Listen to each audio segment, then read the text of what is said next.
And so you need to try and keep as much space in there as possible so that it has room to breathe and you can hear those sounds. Now, if that sound isn't good enough and it does need more things layering on it, then you really need to think about your foundations and how good those actual sounds are.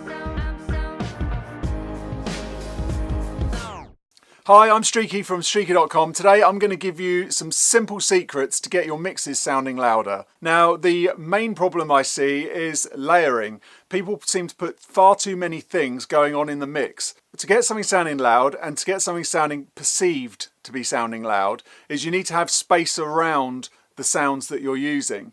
Now, if you think of it in the same way as art with white space, that's how I imagine space around the sounds. So if the white space basically shows off the colours of the image in the same way that the space shows off the sound of, say, the bass or the mids or the vocal or whatever's going on. And so you need to try and keep as much space in there as possible so that it has room to breathe and you can hear those sounds. Now, if that sound isn't good enough and it does need more things layering on it, then you really need to think about your foundations and how good those actual sounds are. Because if you're having to add stuff to try and make that sound better, you're better trying to create that all as one sound rather than just getting too many harmonics crashing and into each other. And that sort of creates a lack of space and a lack of focus point.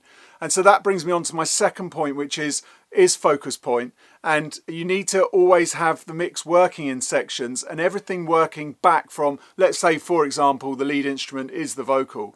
Everything layering back from that. So everything's supporting that focus point. If it's not supporting the focus point, then maybe it's fighting against it. So in that way, it needs to go and something needs to replace it. A lot of the time, people are only listening to the focus point and they're not really listening to what's in the background. So just make sure the things that are in the background are doing their jobs and they've got space around them to get them sounding loud and clear.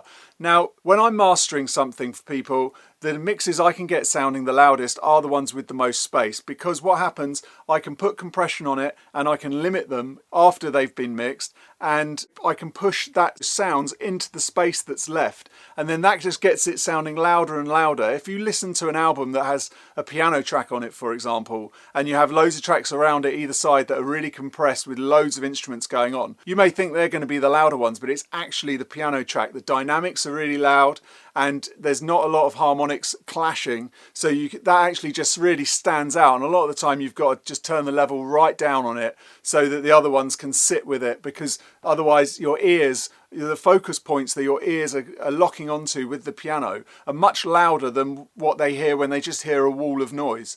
So that kind of says to me what you need to do is have plenty of space, make sure that there isn't things clashing within the bottom, mids and tops. So I would be using shelves and cuts around certain instruments when you're mixing to get that space and to just leave those areas free for, say, for example, the bass to do its thing. So to sum up, the simple secrets of louder mixes is to have space so that you've got the white space around the sounds to make sure those sounds come out. Think of that as food, where if you put too many ingredients in, too many flavours, too many herbs, too many spices, it's just a wall of taste and you can't taste the ripeness of the tomatoes, or, you know, I hate using a kitchen analogy, but it does work in this scenario.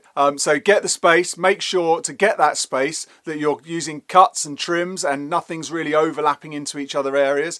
And the main point that I want to make is focus point. You need to make sure that as the track is moving through, there's a focus point that's moving with it, and that's the place where you want them to focus. So is that the chorus vocal? Is that what's happening in the vocal in the verse? Is it a keyboard line? Is it a guitar solo? Whatever it is, that focus point needs to be at the front and everything else around it is supporting. It's a supporting role. So the bass is having to do its thing to keep the groove going, and then you've got your snares to keep the beat going, and blah blah blah, you get it anyway. So it's work back, make sure you've got your focus points and your space, and then when it comes to mastering, I can then push it and mold it and get it sounding super loud.